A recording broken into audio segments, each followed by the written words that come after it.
अजितदादा जिवंत आहेत, सावध व्हा. जर तुम्ही झोपली असाल तर लगेच जागे व्हा, आणि जर जागे असाल तर आता जे मी सांगणार आहे ते ऐकण्यासाठी मन घट्ट करा. कारण आजची बातमी ही साधीसुधी नाही, तर महाराष्ट्राच्या राजकारणातला असा एक बॉम्बस्फोट आहे ज्याचे हादरे थेट दिल्लीपर्यंत जाणार आहेत. गेले 12 दिवस, होय बरोबर 12 दिवस, संपूर्ण महाराष्ट्र ज्या धक्क्यातून अजून सावरलेला नाही, ज्या दुःखात महाराष्ट्र होरपळतो आहे, त्या जखमेवर मीठ चोळणारी नव्हे तर थेट वणवात पेटवणारी घटना आता समोर आली आहे. 28 जानेवारीला काय झालं? टीव्हीवर तुम्ही काय पाहिलं? विमानाचे तुकडे, जळालेली राख आणि एका नेत्याचा अंत. पण मित्रांनो, डोळे उघडून पहा, कारण जे तुम्हाला दिसत होतं ते सत्य नव्हतं, आणि जे खरं सत्य आहे ते पचवायला आज तुमच्या छातीत अफाट हिंमत लागणार आहे. बारामतीच्या त्या जुन्या वाड्यांमध्ये जिथे पवारांचा इतिहास घडला, तिथे काल मध्यरात्री जी हालचाल झाली आहे ती काही साधी नाही. विश्वसनीय सूत्रांनी दिलेल्या माहितीनुसार आणि बारामतीच्या कानाकोपऱ्यात दबक्या आवाजात सुरू झालेल्या चर्चांमुळे पाळाखालची जमीन सरकणारच आहे. अजितदादा, होय, आपले अजितदादा जिवंत आहेत, आणि ते केवळ जिवंतच नाहीत तर ते परतही आले आहेत. पण यावेळी ते एकटे आलेले नाहीत. त्यांच्या हातात एक फाईल आहे. ही तीच फाईल आहे मित्रांनो, ज्यात त्यांच्या मृत्यूचा सापळा रचणाऱ्यांची पूर्ण कुंडली मांडलेली आहे. ही एक जिवंत फाईल आहे जी उघडली तर महाराष्ट्रातल्या अनेक बड्या नेत्यांचे मुखवटे फाटतील. विचार करा, जो माणूस अधिकृतरित्या मृत घोषित झाला, ज्याच्यावर श्रद्धांजलीचे कार्यक्रम झाले, तोच माणूस जेव्हा अचानक जिवंत फाईल्स घेऊन बारामतीत एंट्री करतो, तेव्हा विरोधकांच्या काळजात किती धडकी भरली असेल याची कल्पना करा. तुम्हाला वाटत असेल हे कसं शक्य आहे, पण मित्रांनो, राजकारण हा बुद्धिबळाचा खेळ आहे, आणि अजितदादा या खेळाचे वजीर आहेत. आपल्याला सांगितलं गेलं की अपघात झाला, विमान कोसळलं आणि सर्व काही संपलं. पण थोडा विचार करा, तो अपघात होता की मुद्दाम घडवून आणलेला प्रकार होता? आणि जर तो घडवून आणलेला असेल तर दादांना याची चाहूल आधीच लागली नसेल का? अजित पवार म्हणजे कुठल्या कच्च्या गुरुचे चेले नाहीत. जेव्हा त्यांना समजलं की त्यांच्या विरोधात एक भयंकर कट रचला जातो आहे, त्यांना संपवण्यासाठी महाराष्ट्रातीलच काही गद्दार नेते एकत्र आले आहेत, तेव्हा त्यांनी जो मास्टर स्ट्रोक खेळला तो म्हणजे स्वतःच्याच मृत्यूचा बनाव. त्यांनी शत्रूंना गाफील ठेवलं. त्यांना वाटू दिलं की आपण जिंकलो, आणि नेमक्या त्याच काळात दादा एका अज्ञात ठिकाणी बसून पुरावे गोळा करत होते. आता वेळ आली आहे हिशोब चुकता करण्याची. बारामतीत दादांच्या एंट्रीने एकच संदेश दिला आहे: खेळ अजून संपलेला नाही, खेळ तर आता सुरू झालाय. लोकांचा संताप आता अनावर झालाय. जी जनता कालपर्यंत अश्रू ढाळत होती, तीच जनता आज रस्त्यावर उतरून एकच मागणी करते: आमच्या दादांना मारण्याचा प्रयत्न करणाऱ्या, कट रचणाऱ्या नराधम नेत्यांना तात्काळ अटक करा. ही मागणी आता साधी उरलेली नाही, हा जनतेच्या संतापाचा उद्रेक आहे. लोकांना उत्तरं हवी आहेत. त्यांना उमगलं आहे की 28 जानेवारीला जे विमान कोसळलं ते निव्वळ अपघात नव्हतं, तर एक षडयंत्र होतं, आणि त्या षडयंत्रामागे ज्यांचे हात रक्ताने माखली आहेत त्यांना दादा आता सोडणार नाहीत. तुम्ही अमोल मिटकरींचा चेहरा पाहिलात का? गेल्या काही दिवसांतील त्यांचा बदललेला वावर लक्षात घेतलात का? सुरुवातीला अश्रू ढाळणारे मिटकरी आता अचानक शांत का झाले आहेत? रोहित पवारांच्या डोळ्यात ती भीती का दिसत नाही? कारण त्या सर्वांना सिग्नल मिळालाय. बारामतीचा टायगर परत आलाय, आणि तो फाईल्स घेऊन आलाय. त्या फाईल्समध्ये काय आहे? त्या गुप्त बैठकींचे तपशील जिथे दादांना संपवण्याचा कट शिजला, अपघाताच्या रात्री झालेले फोन कॉल्सची रेकॉर्डिंग, पायलट किंवा टेक्निशियनला दिलेल्या पैशांचे पुरावे. ही फाईल म्हणजे विरोधकांचा राजकीय आयुष्याचा शेवट आहे. म्हणूनच मी सांगतोय की 10 फेब्रुवारी ही तारीख लक्षात ठेवा मित्रांनो, कारण त्या दिवशी जे घडणार आहे ते पाहण्यासाठी तुम्हाला तुमच्या हृदयाचे ठोके सावरावे लागतील. जनतेच्या मनात आता प्रश्न नाही तर आग आहे. प्रत्येक जण म्हणतोय आम्हाला आमचा दादा परत हवाय, आणि ज्यांनी हे कृत्य केलं त्यांना बेडा ठोकलेला पाहिजे. हे नेते कोण आहेत? सत्तेतले, विरोधातले की अगदी जवळचेच गद्दार? या सगळ्या प्रश्नांची उत्तरं त्या फाईलमध्ये बंद आहेत, जी आता दादांच्या हातात आहे. बारामतीच्या त्या घरात सध्या प्रचंड खलबतं सुरू आहेत. वकिलांच्या फौजा आणि पोलिसांच्या गाड्या तिथे का वाढवल्या आहेत? दादा जर गेले असते तर तिथे शोककळा असती, पण इथे तर युद्धाची तयारी सुरू आहे. हेच सांगते की मोठं वादळ येणार आहे. मित्रांनो, हे प्रकरण इथेच थांबत नाही. त्या विमानातील 6व्या माणसाचं काय झालं? तो अचानक गायब कसा झाला? आणि त्याच वेळी दादांच्या पुनरागमनाच्या चर्चा कशा सुरू झाल्या? या दोन गोष्टींचा संबंध लावा. तो 6वा माणूस म्हणजे दुसरा तिसरा कोणी नसून स्वतः दादा होते, जे सुरक्षितपणे बाहेर पडले. त्यांनी मृत्यूला चकवा दिला. यमराजालाही रिकाम्या हाताने परत पाठवणारा माणूस म्हणजे अजित पवार.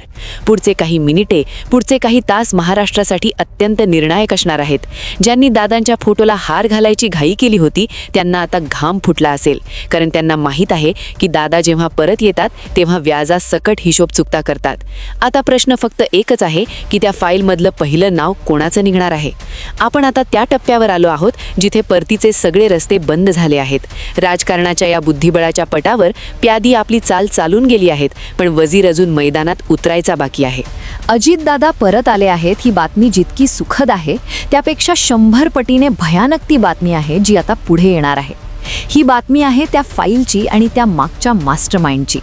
बारामतीच्या त्या बंगल्यात जिथे कडेकोट बंदोबस्त वाढवण्यात आला आहे तिथे दादा रिकाम्या हाताने आलेले नाहीत. त्यांच्यासोबत आलेल्या त्या बॅगेत कपडे नाहीत, पैसे नाहीत. त्या बॅगेत आहे महाराष्ट्राच्या राजकारणातील काही बड्या गद्दारांचं भविष्य जे आता मातीमोल होणार आहे. सूत्रांनी दिलेल्या अत्यंत स्फोटक माहितीनुसार दादांनी आपल्या अज्ञात वास्तव्याच्या काळात केवळ स्वतःचा जीव वाचवलेला नाही, तर थेट शत्रूच्या गोटात घुसून त्यांच्या लोकांकडून अशी माहिती बाहेर काढली आहे की ती ऐकली तर दिल्लीचं तख्तसुद्धा हादरेल. जरा विचार करा, 28 जानेवारीला जेव्हा विमानाने उड्डाण केलं तेव्हा नेमकं काय घडलं होतं? आपण फक्त टीव्हीवर जळलेला सांगाडा पाहिला, पण त्या सांगाड्याच्या पलीकडे एक भयावह सत्य दडलेलं होतं. त्या विमानाचा पायलट नेमका कोण होता? त्या विमानाचं शेवटचं तांत्रिक परीक्षण कधी झालं होतं? आणि सर्वात महत्त्वाचा प्रश्न, विमान उड्डाण करण्यापूर्वी दादांना शेवटचा फोन कोणाचा आला होता? या सगळ्या प्रश्नांची उत्तरं त्या फाईलमध्ये बंद आहेत. असं सांगितलं जात आहे की दादांना या कटाचा सुगावा काही तास आधीच लागला होता. राजकारणात मुरलेला हा नेता, ज्याने 40 वर्ष सत्तेची ऊब आणि विरोधाचे चटके सहन केले आहेत, त्याला संपवणं इतकं सोपं आहे का? दादांना जेव्हा जाणवलं की आजचा प्रवास हा शेवटचा ठरू शकतो तेव्हा त्यांनी जो निर्णय घेतला तो म्हणजे थेट मृत्यूला दिलेला चकवा होता. त्यांनी ठरवलं आता माघार नाही, तर शत्रूला असं वाटून घ्यायचं की आपण संपलो. त्यांनी स्वतःचा डमी प्लॅन तयार केला. 6वा माणूस गायब कसा झाला याचं उत्तर इथेच दडलं आहे. तो 6वा माणूस विमानात चढलाच नव्हता किंवा चढून तो एका गुप्त मार्गाने कार्गोच्या दिशेने बाहेर पडला होता आणि तिथे आधीच दुसरी व्यवस्था तयार ठेवण्यात आली होती. हा प्लॅन इतका अचूक आणि धाडसी होता की खुद्द मृत्यूसुद्धा क्षणभर चक्रावून गेला. पण आता खरा प्रश्न असा आहे की हे सगळं घडवून आणण्यामागे नेमकं कारण काय होतं? दादांच्या जीवाला धोका नेमका कोणापासून होता? हे समजून घेण्यासाठी आपल्याला थोडं मागे जावं लागेल. महाराष्ट्राच्या राजकारणात सध्या जे महाभारत सुरू आहे त्यात दादा असे योद्धा ठरले होते की जे कोणालाच सोयीचे नव्हते. काहींना वाटत होतं की दादांमुळे आपलं मुख्यमंत्रीपद हुकणार, काहींना भीती होती की दादांमुळे आपल्या पक्षावरची पकड सुटेल, आणि याच असुरक्षिततेतून जन्माला आला एक भयानक कट. हा कट महाराष्ट्रात शिजला की दिल्लीत हे अजूनही गुलदस्त्यात आहे. पण एक मात्र नक्की, या कटात सामील असलेले हात खूप लांबचे होते.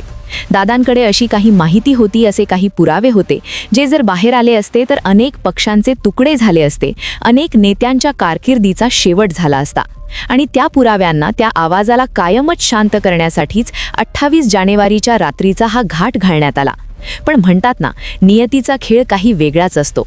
ज्यांनी खड्डा खणला तेच आता त्यात पडणार आहेत. दादांनी या 12 दिवसात काय केलं? ते शांत बसले नव्हते. त्यांनी प्रत्येक क्षणाचा हिशोब ठेवला आहे. कोण कोण त्यांच्या अंत्यविधीला खोटं रडत होतं, कोण कोण त्यांच्या जाण्यानंतर पेढे वाटत होतं, आणि कोण कोण त्यांच्या मतदारसंघावर कब्जा करण्यासाठी तपून बसलं होतं, या सगळ्यांची यादी आता तयार आहे. तुम्ही अमोल मिटकरी, रोहित पवार आणि सुप्रिया सुळ्यांचा गेल्या काही दिवसांचा वावर पाहिलात का? त्यांच्या चेहऱ्यावर दुःखापेक्षा एक वेगळाच आत्मविश्वास दिसतो आहे. रोहित पवार जेव्हा म्हणतात मी 10 तारखेला बोलेन, तेव्हा त्यांच्या आवाजातली ती ठामपणा लक्षात घ्या. 10 फेब्रुवारी ही तारीख त्यांनी का निवडली? कारण त्या दिवशी दादांचं ऑपरेशन कमबॅक पूर्ण होणार आहे. 10 तारखेला ते पुरावे जनतेसमोर मांडले जाणार आहेत, जे सिद्ध करतील की हे नैसर्गिक अपघाती मृत्यू नव्हते, तर हे थंड डोक्याने रचलेलं मर्डरचं षड्यंत्र होतं. आणि या षड्यंत्रात सामील असलेले नेते, मग ते कितीही मोठे असोत, मंत्री असोत किंवा दिल्लीचे तारणहार असोत, त्यांची रवानगी तुरुंगात झाल्याशिवाय राहणार नाही. दादांच्या त्या फाईलमध्ये अशा काही ऑडिओ क्लिप्स आहेत, काही व्हॉट्सॲप चॅट्स आहेत आणि काही बँक व्यवहारांचे पुरावे आहेत, जे पाहून पोलीस प्रशासनालाही कारवाई करावीच लागेल. जनतेचा दबाव इतका वाढलाय की आता कोणालाही पाठीशी घालणं सरकारला परवडणार नाही. महाराष्ट्राची जनता रस्त्यावर उतरली आहे. दादा परत या हा आता फक्त हॅशटॅग उरलेला नाही, तर ती एक चळवळ बनली आहे. लोकांच्या मनात आता संशय नाही, तर ठाम विश्वास आहे की आपला नेता जिवंत आहे, आणि हाच विश्वास दादांची खरी ताकद आहे. आता जरा कल्पना करा, उद्या सकाळी जर बातमी आली की अजित पवार पत्रकार परिषद घेत आहेत तर काय होईल? टीव्ही चॅनल्सचे TRP रेकॉर्ड मोडतील, विरोधकांची पळापळ उडेल आणि ज्यांनी दादांच्या फोटोला हार घालण्याची घाई केली होती त्यांना हृदयविकाराचे झटके येतील. दादांचं परत येणं हे साधं पुनरागमन नसेल तर तो एक प्रचंड राजकीय भूकंप असेल. ते परत आल्यानंतर सर्वात आधी त्या अधिकाऱ्यांना धारेवर धरतील ज्यांनी तपासात हलगर्जीपणा केला. ते त्या नेत्यांची नावं जाहीर करतील ज्यांनी त्यांच्या अपघाताची सुपारी दिली होती. आणि सर्वात महत्त्वाचं म्हणजे ते महाराष्ट्राच्या जनतेला एकच वाक्य सांगतील, मी तुमच्यासाठी परत आलोय. हे वाक्य ऐकण्यासाठी आज करोडो कान आसुसलेले आहेत. मित्रांनो, राजकारण किती घाणेरडं असू शकतं हे आपण सिनेमात पाहिलं आहे, पण प्रत्यक्षात ते त्याहून कितीतरी पटीने भयंकर असतं. इथे रक्ताच्या नात्यांपेक्षा खुर्चीची नशा मोठी असते. सत्तेसाठी पोटच्या पोराचाही किंवा सख्या काकाचाही बळी द्यायला हे लोक मागेपुढे पाहत नाहीत. पण अजित पवार हे नाव सहजासहजी मिटणार नाही. ते राखेतून पुन्हा उभं राहणाऱ्या फिनिक्ससारखे आहेत. त्यांना गाडायला निघालेले लोक विसरले की ते बी आहेत आणि ते बी आता उगवून वटवृक्ष बनून उभं राहणार आहे, ज्याच्या सावलीत गद्दारांना जागा मिळणार नाही. त्या फाईलमध्ये अजून एक धक्कादायक गोष्ट आहे, मनी ट्रेल. या अपघातासाठी किती कोटींची उलाढाल झाली, परदेशातून कोणाचे फोन आले आणि स्थानिक पातळीवर कोणाची मदत घेतली गेली. बारामती विमानतळावरचे CCTV फुटेज अचानक का गायब झाले, या सगळ्याची एकमेकांची जोडलेली साखळी त्या फाईलमध्ये आहे. आणि हाच तो क्षण आहे मित्रांनो, जिथे महाराष्ट्राच्या राजकारणाची दिशा कायमची बदलणार आहे. या सगळ्याची लिंक त्या एकाच फाईलमध्ये जोडलेली आहे. ती फाईल म्हणजे केवळ कागदांचा गठ्ठा नाही, तर महाराष्ट्राच्या राजकारणात सुरू असलेल्या या सगळ्या खेळाचा नकाशा आहे. कोण कोणाच्या संपर्कात होता, कोणत्या रात्री कुठे भेट झाली, कोणत्या खात्यातून किती पैसे हलवले गेले, या प्रत्येक गोष्टीचा हिशोब त्या फाईलमध्ये व्यवस्थित मांडलेला आहे. सूत्र असेही सांगतात की या प्रकरणात फक्त एकच स्तर नाही तर 3 स्तरांवर कट रचला गेला होता. एक राजकीय स्तर, एक प्रशासकीय स्तर आणि एक आर्थिक स्तर. या तिन्ही स्तरांवरचे धागे आता एकमेकांना जोडले गेले आहेत आणि हे धागे उलगडले की कोणाचंही नाव सुरक्षित राहणार नाही. सगळ्यात धक्कादायक बाब म्हणजे या कटात सामील असलेले काही चेहरे असे आहेत ज्यांना जनता आजही स्वच्छ प्रतिमेचे नेते मानते. हेच चेहरे दादांच्या अनुपस्थितीत संवेदना व्यक्त करत होते, टीव्हीवर येऊन दुःख दाखवत होते, पण पडद्यामागे मात्र वेगळाच खेळ सुरू होता. बारामतीत सध्या जे घडते ते निव्वळ राजकीय हालचाल नाही तर ती एक रणनीती आहे. प्रत्येक भेट, प्रत्येक फोन कॉल, प्रत्येक गाडीची ये-जा नोंदवली जात आहे. दादा आता कोणावरही विश्वास ठेवत नाहीत, कारण या खेळात सगळ्यात मोठा धोका हा जवळच्यांकडूनच असतो हे त्यांना आता पूर्णपणे उमगलेले आहे. पुढच्या काही दिवसात अनेक गोष्टी उघड होणार आहे. काही चेहरे जे आज सत्तेत मिरवत आहेत ते उद्या चौकशीच्या फेऱ्यात अडकलेले दिसतील. काहींना चौकशीसाठी बोलावलं जाईल तर काहींवर थेट गुन्हे दाखल होतील आणि हे सगळं इतक्या वेगाने घडेल की कोणालाही सावरायला वेळ मिळणार नाही. मित्रांनो, हा केवळ एका नेत्याच्या पुनरागमनाचा किस्सा नाही, ही महाराष्ट्राच्या राजकारणातली सर्वात मोठी उलथापालट ठरणार आहे. कारण जेव्हा सत्य बाहेर येतं तेव्हा ते फक्त एकाच व्यक्तीला नाही तर संपूर्ण व्यवस्थेलाच हादरवून टाकतं. आज जे लोक हसत आहेत उद्या त्यांचे चेहरे उतरलेले असतील. आज जे लोक शांत आहेत उद्या तेच लोक उत्तरं देताना गोंधळलेले दिसतील. आणि आज जे लोक गप्प आहेत त्यांची नावं उद्या फाईलमधून बाहेर येतील. म्हणूनच मित्रांनो, पुढचे काही दिवस अत्यंत महत्त्वाचे आहेत. प्रत्येक बातमी, प्रत्येक विधान, प्रत्येक हालचाल लक्षात ठेवा, कारण आपण इतिहास घडताना पाहत आहोत. हा खेळ आता अर्ध्यावर थांबणार नाही. बारामतीत पेटलेली ही ठिणगी लवकरच संपूर्ण महाराष्ट्रात वणव्यासारखी पसरणार आहे आणि जेव्हा हा वणवा पेटेल तेव्हा त्यात कोण कोण भाजून निघणार आहे हे पाहणं बाकी आहे. खेळ संपलेला नाही, खेळ तर आता खऱ्या अर्थाने सुरू झालाय.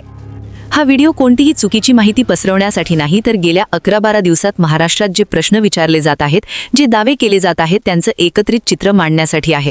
विमानात नेमकं काय घडलं, अपघात होता का घातपात, या सगळ्या शंकांची उत्तरं अधिकृत तपासातूनच मिळतील. तोपर्यंत चर्चा सुरूच राहणार आहे. तुम्हाला काय वाटतं, त्या दिवशी सकाळी 8:45 नेमकं काय घडलं असेल? हे सगळे प्रश्न योगायोग आहेत की त्यामागे काही वेगळंच सत्य दडलं आहे? तुमचं मत कमेंटमध्ये नक्की सांगा. व्हिडिओ आवडला असेल तर लाईक करा आणि चॅनलला सबस्क्राईब करायला विसरू नका. धन्यवाद.